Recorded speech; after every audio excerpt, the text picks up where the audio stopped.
everybody. I'm Joey Jones along with Tommy Lahren, Kaylee McGee-White, and Mark Thiessen. And welcome to the big weekend show. We've got a big story tonight. We're away from Election Day as early voting ends this weekend in states with bellwether races. In New Jersey, rising costs and crime under leftist policies could help Republican gubernatorial candidate Jack Ciattarelli flip the state red. In Virginia, Winsome Earl-Sears is banking on the country's shift to the right as she campaigns on culture wars. And finally, in New York City, Democrats are leaning into socialism as Zohran Mamdani continues to be the front-runner in polls. The outcome of these elections, well, they could shape the 2026 midterms and determine the country's future.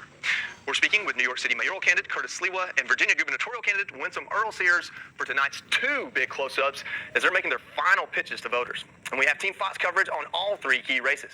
But right now we have Alexis McAdams covering the New York City mayoral race and Rich Edson reporting on the ground in Virginia on the governor's race there. But we begin tonight with Brian Yennes, who has the latest on the New Jersey gubernatorial race. Brian? Joey, good evening. Today is the last day of in-person early voting in New Jersey. Polls close at 6 p.m. And so far, according to the data out there, registered Democrats have a slight edge over registered Republicans in the number of in-person early votes cast. But twice as many registered Democrats have voted by mail as Republicans. In fact, more than 200,000 more. This means Republican Jack Ciattarelli is likely going to need huge turnout on Election Day to beat Democrat Mikey Sherrill. Ciattarelli today made 3 campaign stops in New Jersey's MAGA country, Monmouth and Ocean counties. He's making the case this election is about moving on from 8 years of Democratic Governor Phil Murphy and about choosing a real Jersey guy. They brought John Corzine here from Illinois. Didn't work out so well. They brought Phil Murphy here from Massachusetts. Didn't work out so well. My opponent's not from New Jersey either. So Middletown, I got a really simple idea. You ready? How about we elect the Jersey guy? We cannot afford another 4 years of Phil Murphy's failed policy. Make no mistake, if my opponent's elected, it's more the same, only worse.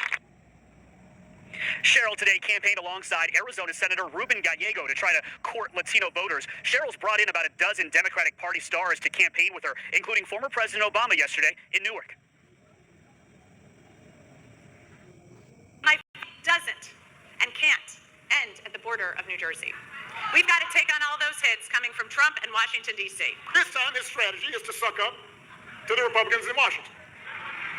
So Donald Trump called Mikey's opponent 100% MAGA. Not a great endorsement. Ciattarelli has run for governor 3 times. It's his 3rd time, but he says the energy and momentum is on his side to flip New Jersey red. We'll find out in 2 days. Joey? Thanks, Brian. Now to senior national correspondent Rich Edson, who's live tonight down in Virginia. Rich? Good evening, Joey. It is farm country campaigning for Lieutenant Governor Winsome Earl-Sears. Just wrapped an event